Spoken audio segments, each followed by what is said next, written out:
The air in the backyard of the luxury mansion in Buckhead shimmered with the sounds of soft jazz and the clinking of glasses with non-alcoholic mimosas. It was a picture from a glossy magazine, the elite of Atlanta, the cream of society, celebrating a new life. Nia shone in the center of the splendor, in her flowing pastel silk dress with perfect natural curls and skin that seemed soaked in sunlight. She looked like a goddess of fertility. She laughed, accepting congratulations, confident she was living in a fairy tale. Beside her, like a monolith, stood Alex. In an impeccable beige three-piece suit and with a fresh, razor-sharp fade, she played the role of the perfect protector and head of the family. Guests whispered about black excellence, admiring their union. Alex smiled, showing dazzlingly white teeth, and placed a hand on her wife's rounded belly. But there was no warmth in this touch. The heavy case of her gold watch pressed against the fabric of the dress. It was not the gesture of a future parent, but the grip of an owner checking the reliability of her most expensive asset. Nia, intoxicated with happiness, did not feel this. She did not notice how Alex's face changed for a split second. Her perfect husband's gaze slid past her wife's shining eyes straight to the snack table. There stood Bianca, the catering manager, adjusting a pyramid of macarons with an impenetrable face. Their eyes met, a short, sharp discharge of electricity understood only by the two of them.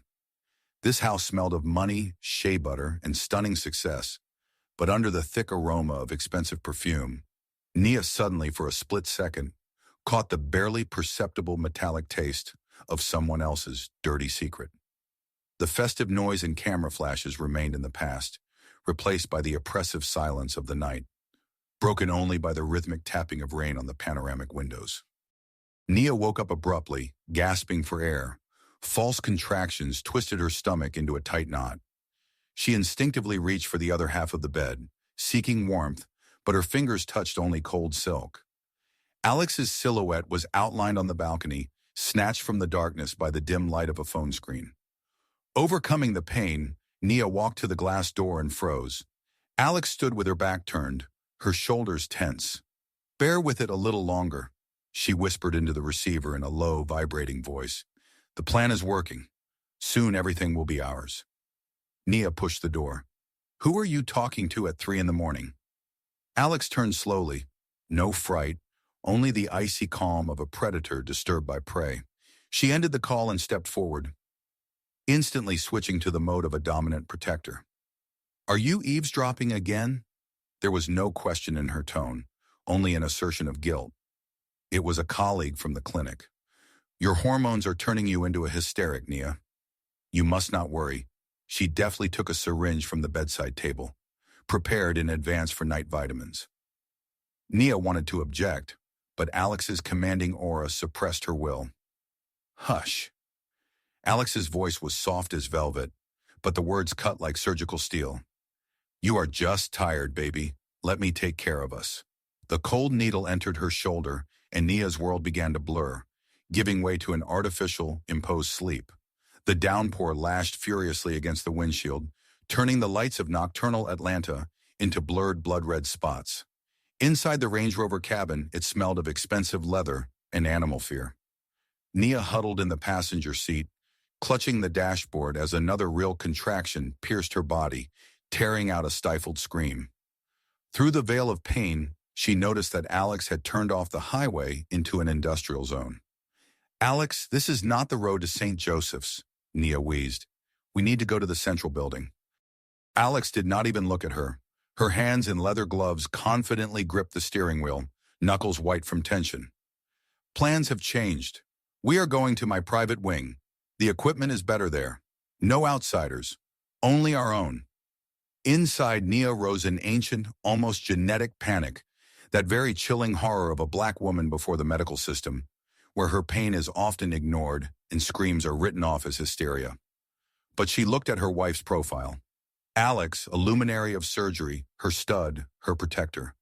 Could she be mistaken? Nia forced herself to swallow the scream, suppressing intuition with trust. The car braked sharply at a dark service entrance.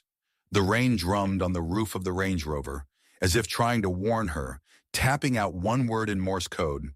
run. The clinic door flew open, but there was no duty team. Under the blinking lamp stood Bianca.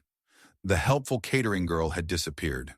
Now she was wearing a tight medical uniform, the color of oxblood. She looked at Naya writhing in pain, not with sympathy, but with the cold, predatory calculation of an accomplice.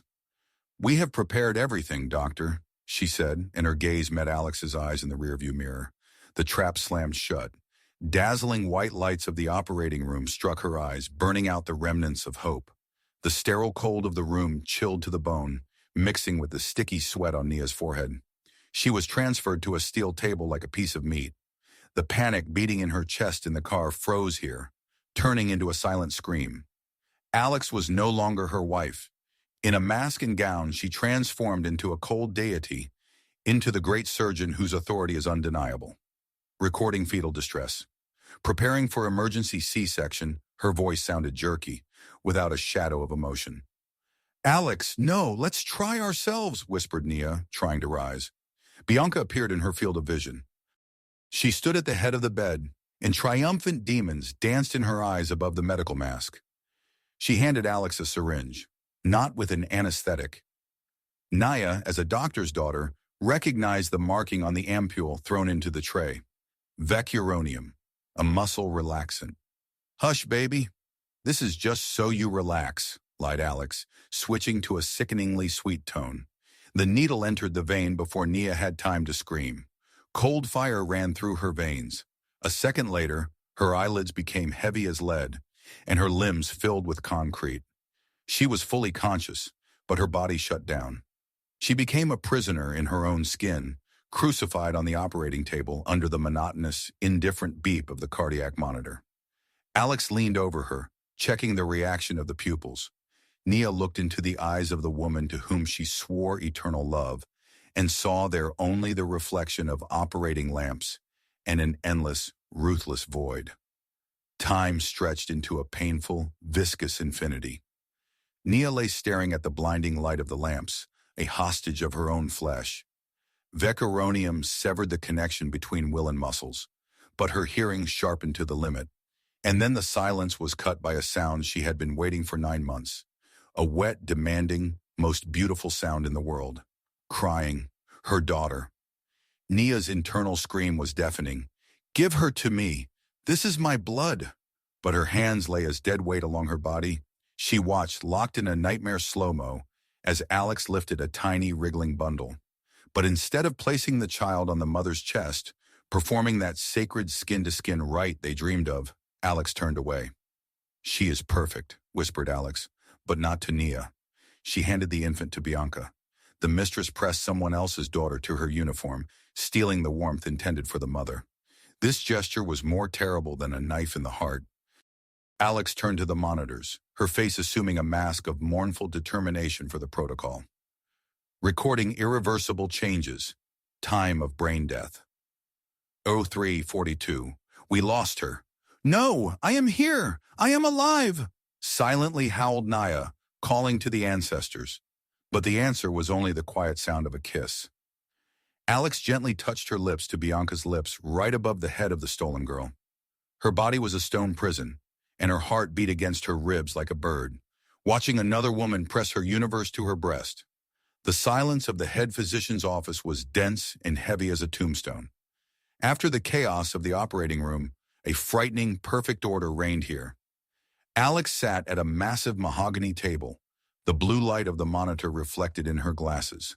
Her hands did not tremble. Not for a second. She opened the electronic patient file, Nia Carter. A couple of mouse clicks, and the image of a living, pulsating brain was deleted. In its place appeared a dark, lifeless scan of an anonymous donor with an extensive hemorrhage. The medical history was rewritten with frightening efficiency. There was a quiet knock at the door. "Dr. Carter?"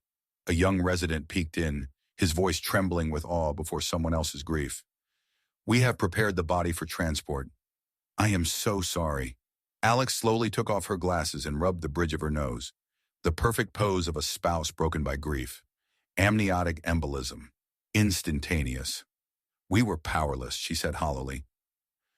As soon as the door closed, the mask fell. Alex squeamishly brushed an invisible speck of dust from the lapel of her gown. No guilt. Nia had fulfilled her biological function. The incubator had exhausted its resource and was subject to disposal. She pulled the transfer documents toward her. Not to an elite rehabilitation center, but to the state hospice Quiet Haven on the outskirts, where the kinless were brought to die. The gold pen softly touched the paper. The signature was firm, elegant, final. With one stroke of the pen, Dr. Carter officially erased the existence of her wife, turning a living woman into written-off medical inventory. Hospice Quiet Haven did not smell of money and shea butter. Here the air was soaked with acrid bleach, urine, and the sweetish smell of fading cheap carnations. It was the final station, a dump for those society decided to forget. The clicking of Alex's heels on the cracked linoleum sounded like alien noise here, like an insult. She entered the ward not for a farewell. She came to return her investments. Nia lay motionless, chained to a hard government mattress, her gaze fixed on the ceiling. Alex did not even look her in the eye. She roughly grabbed Nia's left hand. A jerk. The cold of platinum slid off the emaciated finger. The 3-carat diamond ring, the symbol of their eternal love, disappeared into the pocket of a designer jacket. This was not a divorce. This was looting. Alex leaned close to Nia's ear, blowing the scent of the life that was stolen onto her. Nothing personal, honey. You are just too weak for the empire we are building. You are ballast. These words should have finally destroyed her, but instead they became fuel. Inside the paralyzed body, in the depths of consciousness, not pain, but hatred lit up. Rage is not a fire that burns you. It is ice that preserves, keeps you alive when everyone else thinks you are dead. The ward door slammed shut with a crash, cutting off the strip of light from the corridor. Nia was left in the dark. She had to wait for her hour for 5 long years. Days merged into a gray, viscous mass. But one day the air in the ward changed. The smell of hopelessness disappeared, giving way to the aroma of mint oil and old herbs. It was Mrs. Etta, an elderly nurse from Jamaica, whose hands were rough from work, but warm as a stone heated by the sun. She did not treat Nia like furniture.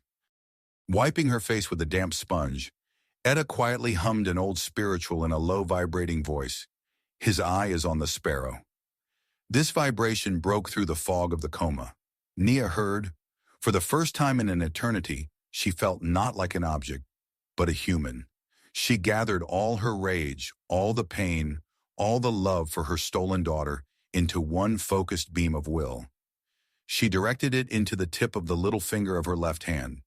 This effort was comparable to lifting a mountain, but the finger twitched, barely noticeably, just by a millimeter. The singing broke off. Mrs. Etta froze. Doctors would have written this off as a spasm, but Etta knew life and death better than any monitors. She leaned close to Nia's face, looking into the dilated pupils. "I see you, child," she whispered with a strong accent, and her eyes filled with moisture. "Hush. Don't show them. We will fight, but quietly." In a world that had written her off, one pair of eyes was found that saw not a body on a bunk, but a soul beating furiously against the glass. At night, the ward turned into a training camp. While the whole hospice slept, Etta became a silent general, and Nia a recruit in the war for her own life. It was an act of true sisterhood. An elderly woman held a young one, giving her strength not for money, but for the sake of higher justice. Muscles that had slept for 5 years woke up with a scream. Every bending of the knee felt like tearing tissue. Sweat poured in hail, mixing with tears of powerlessness.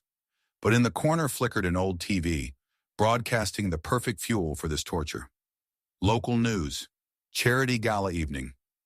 Alex, dazzling in the beams of spotlights, accepted the crystal statuette Doctor of the Year.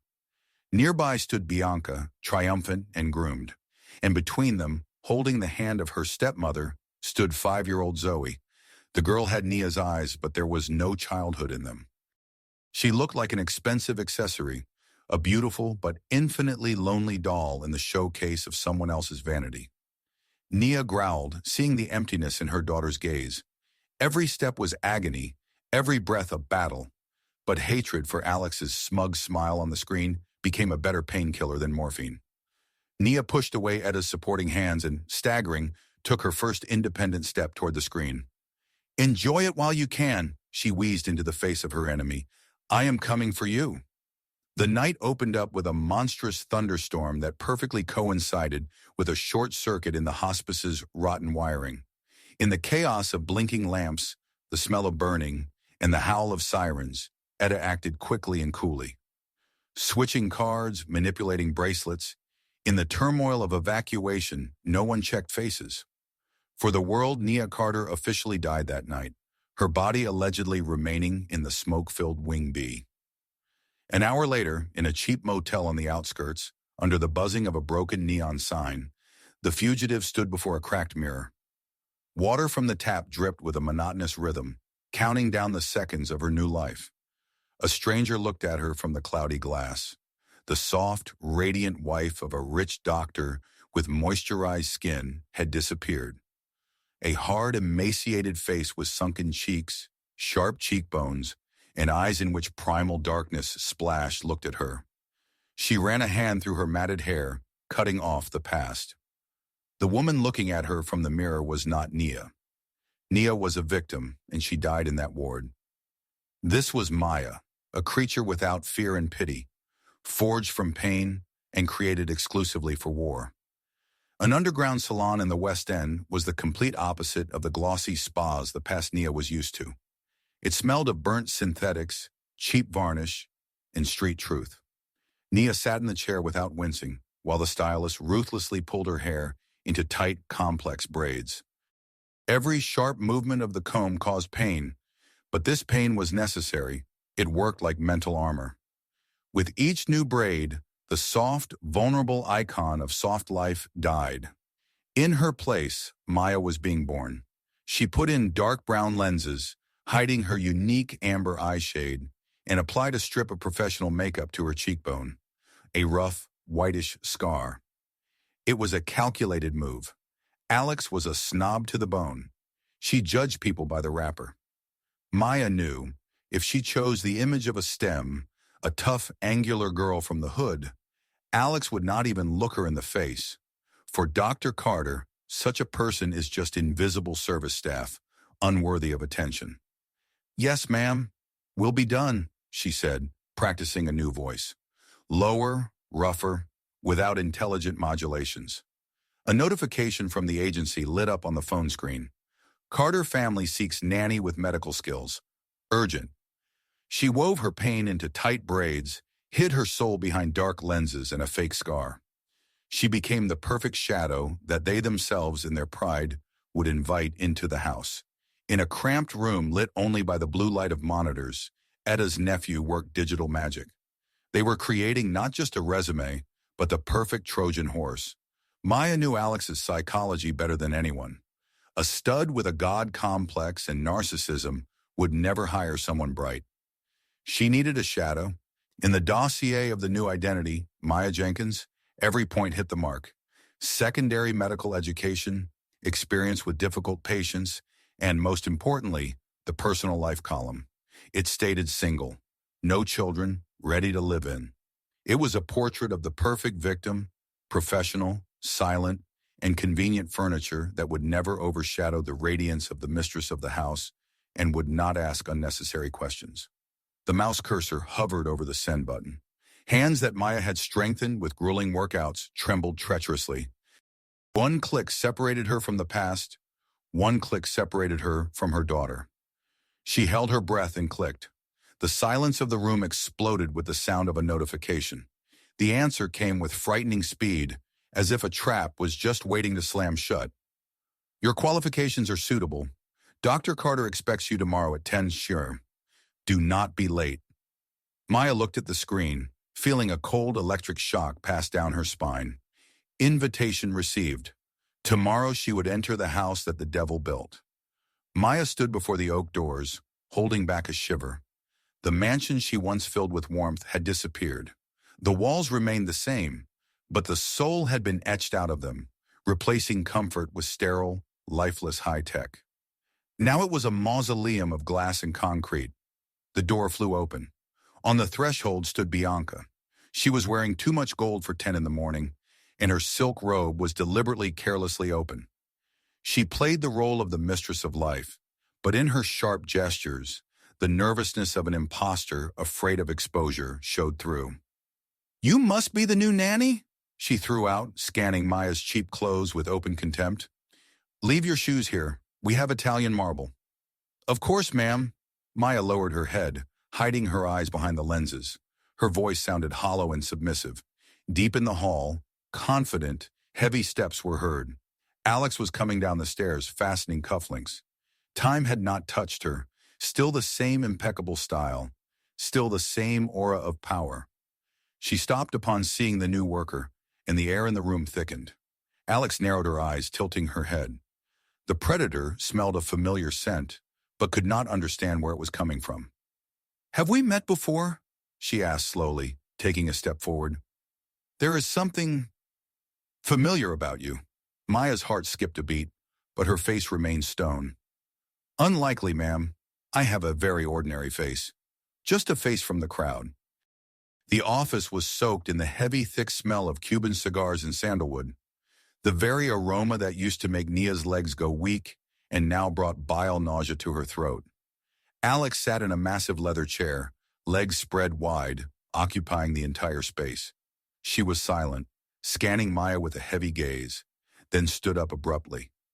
Alex began to slowly circle around her, like a shark, checking the water for blood. She deliberately invaded the applicant's personal space, coming almost close from behind. It was a classic boundary check, the aggressive dominance of a stud used to women either getting scared or melting. But Maya did not move. She lowered her gaze, playing the role of submission, but her back remained straight as a steel rod. "You have no recommendations from decent agencies," Alex whispered at the back of her head, blowing heat. "From the street. Rough. Why should I let you into my house?" "Because I am here to solve problems, not create them, ma'am," Maya answered with her new low voice with a slight rasp. "And because your espresso's on the table, you hate it when the foam settles." Alex froze. It was a bullseye, a micro detail known only to close ones. A spark of interest lit up in her eyes. Observant, she chuckled, stepping back and returning to the table. "I like that. You are hired. Probation period is a week. But the main rule, do your job, mop the floors, feed her, but do not dare get attached to Zoe. She is damaged goods. I don't need unnecessary sentiments." Alex thought she had hired a silent shadow. She did not know that Maya was not a victim, but bait with a hook inside, and the predator had just swallowed her whole. The nursery looked like a showcase of an elite toy store. Mountains of teddy bears, dollhouses the height of a human, the latest gadgets. But it was cold here. Dead, sterile silence pressed on the ears.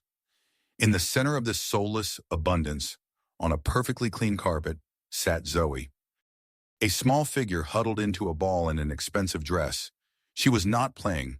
She was just staring at the wall with eyes that were a mirror reflection of Maya's eyes, deep, amber, and infinitely lonely. Maya slowly closed the door, cutting off the rest of the house. She did not speak loudly, command, or fake a smile like other nannies did. Instead, she sank to the floor, ignoring the pain in her joints, to be on the same level as the girl. Instinct told her the only right move. Maya's lips barely moved, releasing a quiet, low, vibrating hum. The same melody with which Etta brought her back to life. An ancient lullaby connecting generations. A language understood without words. The girl's shoulders trembled. She slowly turned her head. In her look was the distrust of a beaten puppy mixed with desperate hope. She reached forward, inhaling the air through her nose, as if trying to catch something forgotten, but native. "You smell like a dream," whispered Zoe, touching Maya's cheek with a small palm. She did not know this face, hidden by a fake scar and dark lenses, but her soul recognized this vibration. The girl inhaled the smell of her mother, and for the first time in 5 years felt at home. Maya swallowed a lump in her throat, feeling hot steel spreading inside. Now she had the power to burn this world to the ground for the sake of this girl. Dinner passed in the usual icy silence. Bianca nervously twirled the stem of her glass. Alex looked through stock quotes without even looking up. Maya silently appeared from the shadows, placing a deep plate before the mistress. Thick, spicy steam hit Alex's nose, making her freeze for a second. Oxtail stew, a soul food classic that had no place in their diet menu. Alex mechanically scooped a spoonful, expecting the bland taste of hired cooking, but as soon as the sauce touched her tongue, her pupils dilated. Thyme, allspice, and a barely perceptible secret note of cinnamon. Only one woman in the world knew this crazy, ingenious balance of spices, a woman whom Alex had personally erased from reality. The clinking of a silver spoon against the thinnest porcelain sounded like a shot in the silence. "Where is this recipe from?" wheezed Alex, paling under a layer of expensive bronzer. Maya stood by the wall, hands clasped behind her back. Her face under the layer of makeup was an impenetrable mask of submission, although inside everything was rejoicing. "Just a cooking blog, ma'am. First link in the search." "Did you not like it?" "Leave it," exhaled Alex, staring at the plate with superstitious horror. One spoon of this stew returned her to the past faster than a time machine. It was the taste of her sin, served on a porcelain plate. That night, Alex woke up from her own scream for the first time in 5 years. She dreamed that the smell of cinnamon filled the room and suffocated her in her sleep. The master bedroom was the holy of holies, a zone where entry for servants was strictly regulated. But now Maya was here not to clean, but to mine the territory. She took a tiny, miraculously preserved bottle from her pocket. Sandalwood amber and a heavy note of jasmine. Nia's scent that once drove Alex crazy. Maya sprayed a cloud of perfume right onto Alex's pillow. The air instantly thickened. The sterility of the room was violated by the invasion of an olfactory ghost. Then Maya glided to Bianca's nightstand. The drawer was stuffed with orange jars. Xanax, sleeping pills, antidepressants. The happy life of the new Mrs. Carter rested on a cocktail of chemistry and fear. Maya smiled at her reflection and accidentally left the bottle on the dressing table, half covering it with a silk scarf.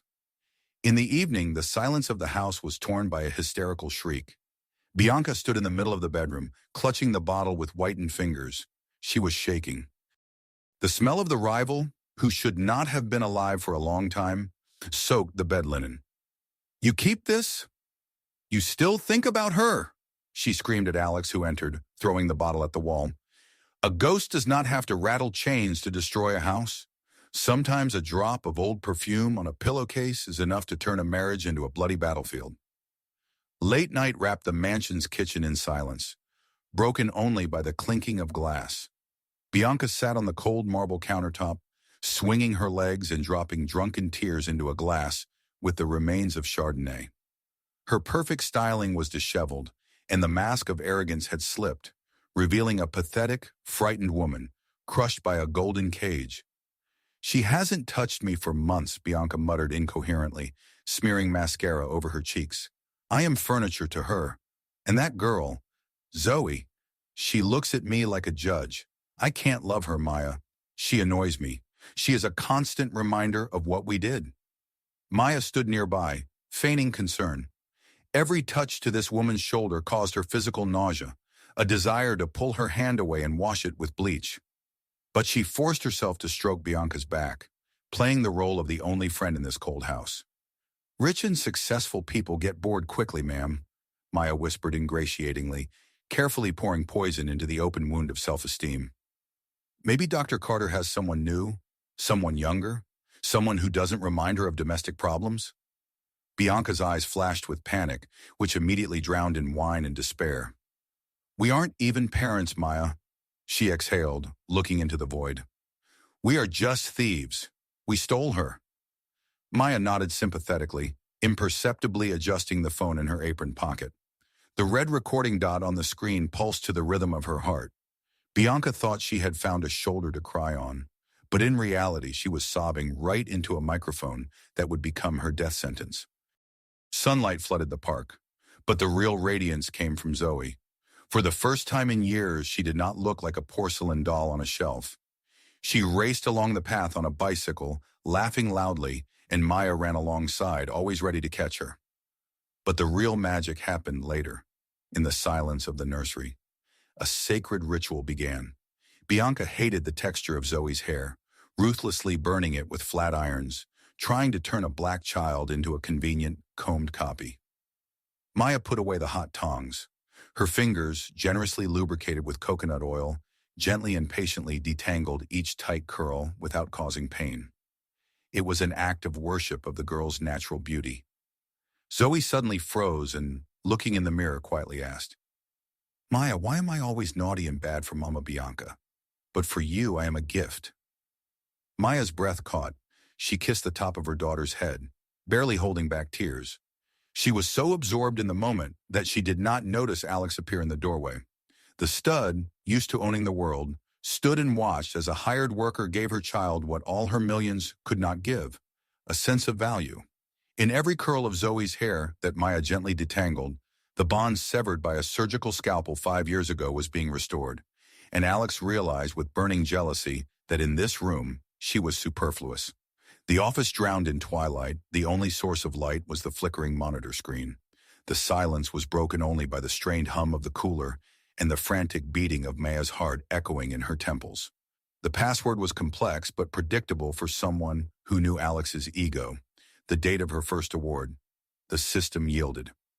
Maya opened the hidden folder, Personal Archive, File Protocol NC. She read, and the letters blurred before her eyes with horror. These were not the notes of a doctor saving a life. It was a butcher's report. 03:15, administration of vecuronium. Paralysis complete. Consciousness preserved. 0340, extraction of fetus. Object N, stabilized for falsification of indicators. 04 Shiraucha, registration of brain death. Legal risks minimal. Alex described the murder of her wife and the mother of her child with the same cynical detachment with which one describes the removal of an appendix. The monitor light reflected in Maya's eyes like a cold blue flame. There, in the dry lines of the medical report, was a chronicle of her murder, painted by the minute. The parquet creaked in the corridor, heavy, confident steps. Alex. Maya yanked out the flash drive. The door handle began to turn slowly. There was no time to exit. Maya darted into the deep shadow behind a massive curtain, holding her breath until her lungs hurt. The door opened. Alex entered, stopped, and slowly inhaled the air through her nose, like a beast sensing that a stranger had been in its lair. Late evening turned the spacious kitchen into a cramped cage. Maya was wiping glasses when she felt a heavy, oppressive presence behind her back. She did not have time to move away. Alex was already there, violating all conceivable boundaries. She pressed Maya with her lower back into the cold marble of the countertop, cutting off paths for retreat. Alex smelled of expensive aged scotch and aggressive desire. It was not flirting. It was a check of property rights, a demonstration of the power of a stud used to taking everything that lay badly. Alex ran a finger along Maya's jawline, slowly descending to her throat. Her touches burned, causing Maya physical nausea mixed with a wild primal desire to immediately close her hands around her tormentor's neck. But Maya forced herself to turn into stone. She stood still, lowering her lashes, allowing the predator to think that the victim was paralyzed by fear, not hatred. "You are too smart for a simple nanny," whispered Alex, her hot breath touching Maya's ear, "and too quiet. There is a mystery in you. It turns me on." Alex roughly took her by the chin, forcing her to look up. She peered into the dark lenses, trying to solve the riddle that itched under her skin. Suddenly, the drunken curiosity in Alex's eyes was replaced by a strange, sobering chill. She abruptly pulled her hand away, as if burned by invisible ice. "Strange," muttered Alex, stepping back a pace. "You have the eyes of a dead woman, just as empty, and just as all-knowing. It was a dance on the edge of a knife." Alex sought submission and sweet fear in her. But in the depths of her nanny's eyes, she found an abyss that looked back without blinking. The Ritz-Carlton conference hall was overflowing. The cream of the black medical elite, investors, and the press gathered here. Alex stood behind the podium, dazzling in her confidence, like a rock star of neurosurgery. She adjusted the microphone, and the sound of her voice, velvet and commanding, filled the space. The future belongs to those who are not afraid to make difficult decisions, she said with pathos, and, smiling at the hall, pressed the clicker button. Behind her back, a graph of the clinic's record profits should have appeared. But the screen blinked and produced a completely different picture. Enormous wall-sized scans of falsified insurance bills, photos of rotting stitches of patients she had successfully discharged, and correspondence with insurance agents about bribes. The hall choked in a collective gasp. The respectful silence instantly changed to a poisonous whisper growing into a hum. Camera flashes, which previously served as her pedestal, now hit her eyes like strobes at an interrogation, capturing every drop of sweat on her forehead. Alex feverishly poked at the remote, but the slides only accelerated, turning the presentation into a kaleidoscope of shame. The Queen of Neurosurgery stood on stage absolutely naked, deprived of her only protection, the flawless myth of her own genius. Under whistling and giggles, she flew backstage.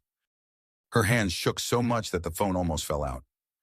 "You!" she growled into the receiver as soon as Bianca answered. "Did you touch my laptop? Did you decide to set me up, you useless trash?" The war ceased to be cold. Now Alex's empire was burning with open fire. The mansion shuddered from the slam of the front door. Alex returned not as a respected surgeon, but as an enraged, cornered beast. The air in the house instantly thickened, soaked in the smell of expensive alcohol and sticky fear. Maya, like a shadow unnoticed, placed a printout of a bank transfer in a visible place, a fake that became a match for a powder keg. "You sold me out, trash!" Alex's roar tore the silence. From below came the sound of a Ming Dynasty vase smashing to smithereens, and after it, the dull, sickening sound of flesh hitting flesh. Bianca screamed and fell to the floor, pressing her palm to her burning cheek. The perfect facade of black excellence collapsed, revealing the ugly insides of domestic violence. Upstairs, Maya acted quickly and silently.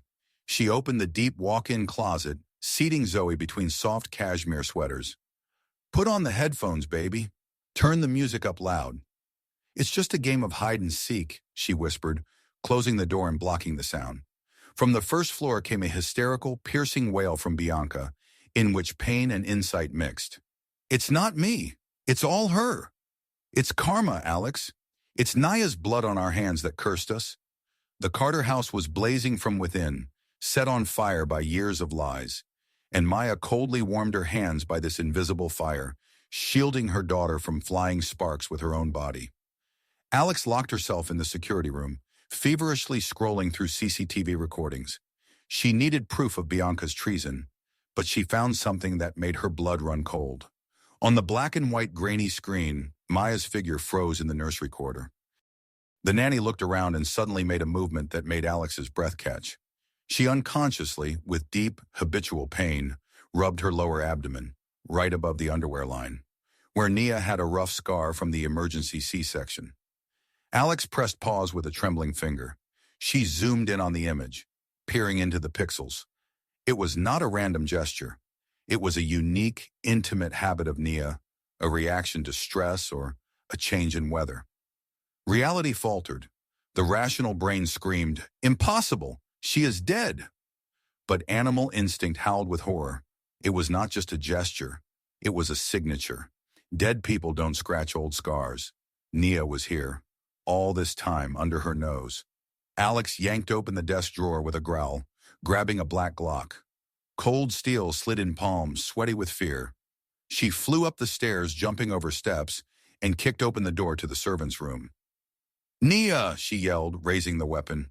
But there was no one to shoot. The bed was perfectly made. The wardrobe was open and empty. There was no one in the room. Silence rang in Alex's ears like a funeral toll. She was too late. Alex burst into the nursery, knocking the door out with her shoulder, but met only deafening emptiness. The room was empty. The window was thrown wide open, and the cold night wind tore at heavy velvet curtains that beat against the walls like banners of a declared war. Zoe had disappeared. On the pillow where her daughter's head should have lain, a folded sheet of paper shone white. Alex unfolded it with trembling hands. Just one phrase written in familiar handwriting. "Files on murder and forgery of documents are already with the prosecutor. Checkmate." Alex let out a guttural, bestial roar and crumpled the note. In this sound, there was no panic of a mother who lost a child. It was the pure, concentrated rage of a slave owner whose most valuable property was stolen. Maya took not just a child, she took control. And for Alex, that was worse than death. She grabbed the phone, dialing 911, but froze. She couldn't tell the truth. The truth would destroy her faster than a bullet. Police? Her voice instantly switched to the mode of an inconsolable victim. My daughter has been kidnapped. It's the nanny. She is armed and dangerous. Dropping the call, she turned to the running Bianca and grabbed her mistress by the throat, pressing her into the wall. Stop shaking, hissed Alex, looking into her eyes with the madness of a cornered rat. We are in the same boat. If the cops find Naya alive, we both sit in the electric chair. Find them yourself, or rot in prison as an accomplice. Run. Etta's old wooden house deep in the West End was a fortress stronger than the Carter Mansion with its cameras and security. It smelled of dried sage, old wood, and centuries-old wisdom. It was the Hood, a territory that the rich despised, but which knew how to keep secrets and protect its own. Outside, somewhere in the distance, sirens wailed, but inside, in the twilight of the living room, time stood still. Maya sank to her knees in front of the old sagging sofa, taking off the dark lenses. For the first time in a long time, she looked at the world with her own, real amber eyes, a carbon copy of the eyes of the girl sitting in front of her. Zoe, listen to me. Maya's voice trembled, shedding the rough street mask and becoming infinitely tender. I am not just a nanny. That woman, Bianca, she is not your mom. Your mom is me. I came back for you. The child was not frightened and did not pull away. Zoe carefully studied the woman's face, instinctively reading the truth that words could not convey. Blood responded to blood. Zoe reached out and touched Maya's cheek wet with tears, and in this light touch, a wall of lies, 5 years long, silently collapsed. I know, whispered the girl, clinging to her. You smell like truth. Maya hugged her, ready to die but not let go again. However, a second later, the idyll was torn by a sharp, authoritative knock on the door and flashes of red and blue lights cutting through the thin curtains. Atlanta police, open up. We have a warrant. The light in the interrogation room was sickeningly yellow, burning out the eyes. Maya sat handcuffed to a metal table. Opposite her, a white officer yelled, spraying saliva, demanding to give up the location of the girl. For him, everything was simple. A crazy nanny with braids and a street scar kidnapped the daughter of a pillar of society, Dr. Alex Carter. Behind the mirror glass, Alex played her best role, the role of a mother killed by grief. She dabbed dry eyes with a lace handkerchief, and the police ate this performance with a spoon. In this room, there were two criminals, Alex Carter and the system itself, which believed her expensive Italian suit and platinum card more than the truth written on Maya's face. But Maya was silent. Her back was straight as a queen in exile. She did not make excuses. She waited. The door flew open abruptly. Detective Davis entered, a black woman with tired eyes. She did not look at Maya like trash. In her hand, she held a transparent bag with a flash drive, the very one Maya sent to the prosecutor. Officer, get out, Davis ordered in an icy tone, inserting the flash drive into the laptop. We have new inputs. It seems the kidnapper here is not the one in handcuffs. She turned the screen to the glass behind which Alex stood. On the video was a recording from the operating room 5 years ago. Speak, Maya, said the detective, putting the key to the handcuffs on the table. Now we are listening.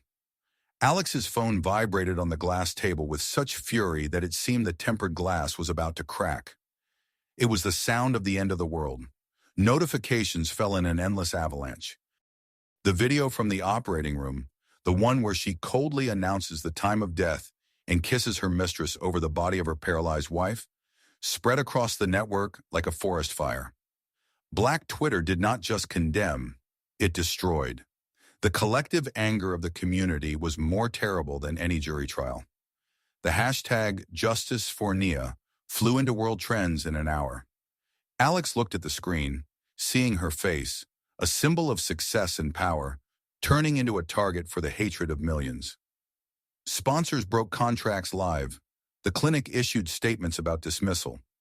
The empire built on lies and ambitions collapsed not from an earthquake, but from a million retweets. The world finally saw the monster without a mask. In the corner of the room, Bianca, pale as a sheet, panicked, zipping a suitcase. "I'm leaving, Alex. I've had enough." Alex darted to her, intercepting her wrist with the force of a hydraulic press. In her eyes there was no longer the cold calculation of a surgeon, only the madness of the captain of a sinking ship deciding to chain the crew to the mast. "You are not going anywhere," she hissed, pushing Bianca onto the sofa. "We started this together, and we will burn together too." The visitation room was divided by dirty bulletproof glass. On one side sat Alex, in an orange robe, disheveled, with the wild look of a cornered beast. On the other, Nia. She washed off the rough Maya makeup, took off the dark lenses, and unraveled the battle braids. Her natural curls fell freely on her shoulders, and her skin shone without any cosmetics. She looked not like a survivor, but like one reborn. Alex clung to the telephone receiver, her fingers white from tension. She was still trying to play God. "You don't understand the scale," she hissed, spraying saliva on the glass. "I built an empire. I made the name Carter great. You would be nobody without me, just a boring housewife. I gave you a purpose." Nia looked at her and suddenly laughed quietly, sincerely. This sound reflected off the concrete walls, drowning out the prison hum. "You are right, Alex. You gave me a purpose. You thought you were burying me in the ground like trash. But you forgot one detail. I was a seed." Nia leaned close to the glass, her amber eyes looking straight into the soul of the narcissist, burning out the remnants of her ego. "You wanted to kill a weak woman, Alex. Congratulations. You succeeded. And now you have to deal with the one who rose from the ashes. Thank you for forging me." Alex's face twisted in a grimace of primal horror and rage. She threw herself at the partition with an animal howl, banging her fists on the glass, trying to reach, to strangle this unbearable truth. But Nia did not even blink. She calmly hung up the phone and walked out, leaving the monster to beat against the transparent cage of her own madness. Interrogation room number 2 smelled not of steel will, like in Maya's case, but of sour sweat, cheap fear, and runny mascara. Bianca, the former queen of secular chronicles, now resembled a wet hen. Not a trace remained of her haughty gloss. She sat hunched over, nervously fingering the diamond ring that would soon be confiscated, and feverishly rattled on. "I will tell you where she keeps the original charts. I will give passwords to offshore accounts in the Caymans." Bianca choked on tears of sincere self-pity. "It's all Alex. She is a psychopath. She forced me to inject that drug. I was afraid of her. I was a victim of abuse. She gave up everything. Exact dosages of poison, facts of forging signatures on brain death documents, names of bribed officials." Detective Davis listened to her confession without hiding professional squeamishness. Before her sat a creature without a backbone. Even in the criminal world, there are concepts of honor, but Bianca was below that. She drowned her partner with the same enthusiasm with which she used to spend her millions. Davis silently pushed a pen to her for signing a plea deal. Case closed. Bianca sold her eternal love and loyalty just as easily and casually as she once sold her conscience, cheaply with a huge discount, solely for the sake of a pathetic chance to save her own skin. The heavy gates of the detention center opened with a nasty metallic clang that sounded like the ringing of dirty money. The corrupt system malfunctioned. Old connections and astronomical bail spat Alex Carter back into the night. A black sedan without license plates was already waiting at the curb. The lawyer, sweaty from tension, shoved a folder with a new passport and a ticket for a private flight to Brazil into her hands. "You have 2 hours before the feds block the exits," he hissed, looking around. "Disappear. Live quietly." But Alex silently threw the documents into the mud. She got behind the wheel, and her eyes, in which the red lights of the dashboard were reflected, burned not with the fear of a fugitive, but with icy, manic obsession. Any reasonable person would have chosen salvation. But for a narcissist of Alex's level, losing was impossible. The world existed only as a stage for her greatness. If the decorations collapsed, the theater itself must be burned. She turned the car not toward the airport, but toward the West End. Etta's old wooden house slept, vulnerable in its poverty. Alex got out of the car, dragging a heavy red canister. The acrid chemical smell of gasoline instantly killed the peaceful aroma of night herbs. She methodically, with frightening calm, poured over the porch, walls, dry hydrangea bushes. It was not panic.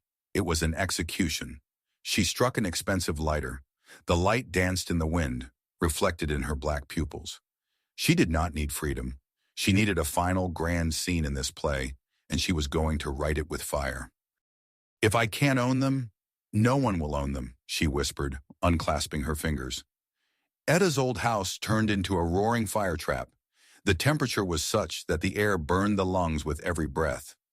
Nia managed to push Zoe and Etta through a broken window into the garden, but she hesitated herself.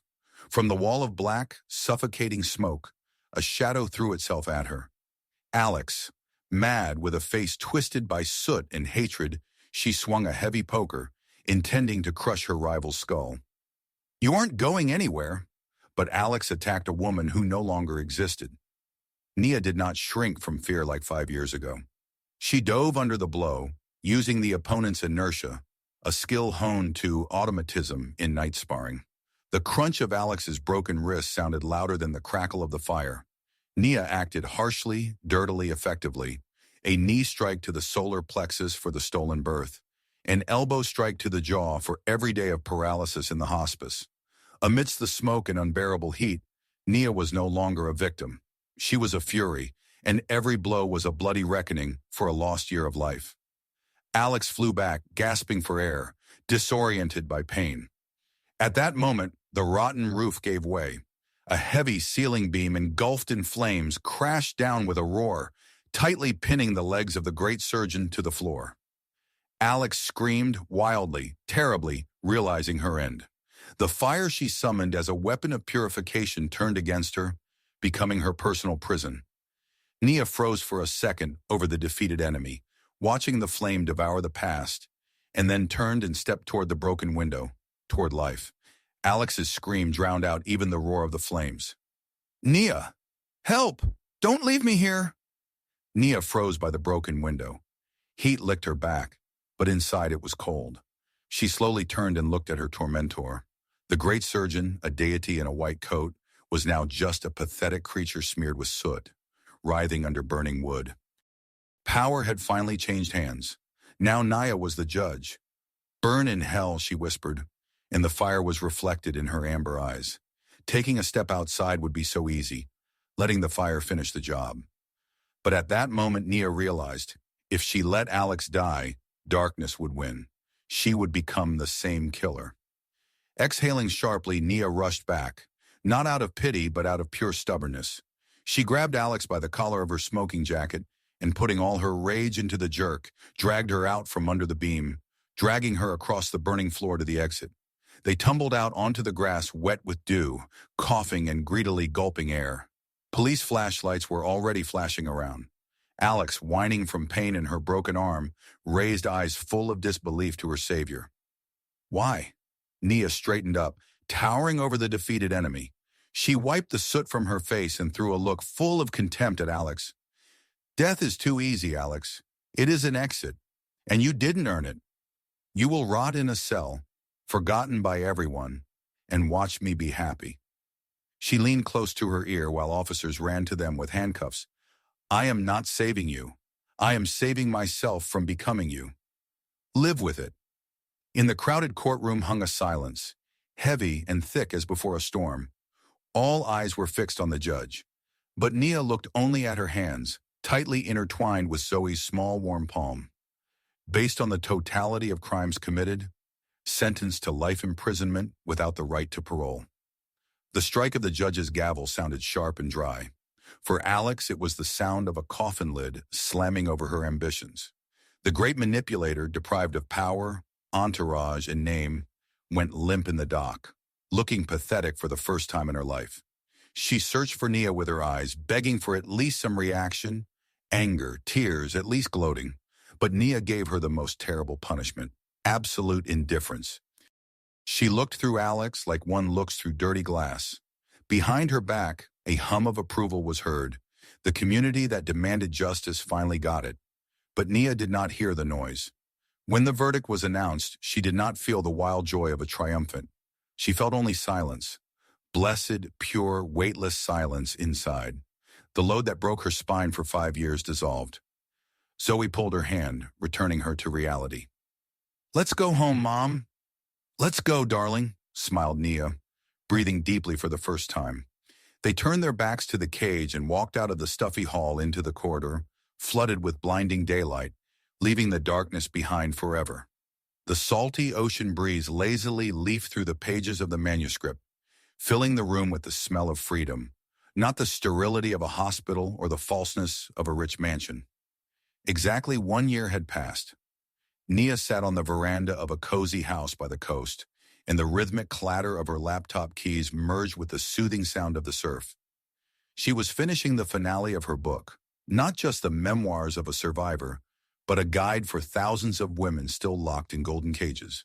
Nia leaned back on the wicker back of the chair and absently ran her fingers over the scar on her stomach. Previously, she hated this trace of the knife. Now she wore it with pride, like a precious seam in the Japanese art of kintsugi. The trauma did not break her. It became the gold that held her together anew, making her stronger than before the fall. Quiet steps behind her back no longer made her flinch.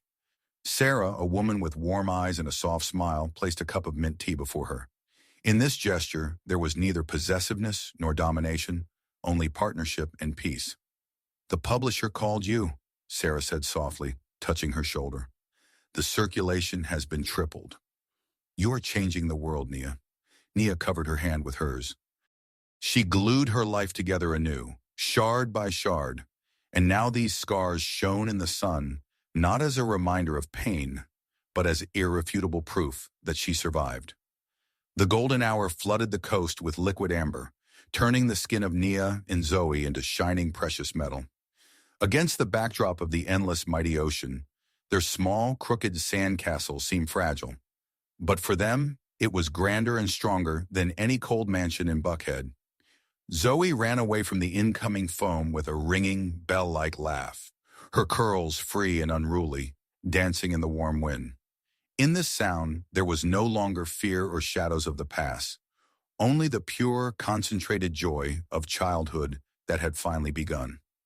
Nia inhaled the salty air deeply, feeling it wash the remains of hospital dust from her lungs. 5 years of darkness, poison, and monstrous lies tried to break this invisible umbilical cord. Alex, with all her money, connections, and scalpels, made one fatal mistake. She decided that motherhood is a commodity or a biological function that can be rewritten. Stupid. She did not know that it is an ancient, indestructible element that will always find a way to the light, breaking even through concrete. Nia walked over to her daughter and scooped her up in her arms, spinning in the rays of the setting sun. The ocean lazily rolled onto the shore, washing away their footprints in the sand, carrying the memory of pain into the abyss. But their love was carved into the very structure of the universe. They were here, they were alive, they were together, and they were absolutely unconditionally free.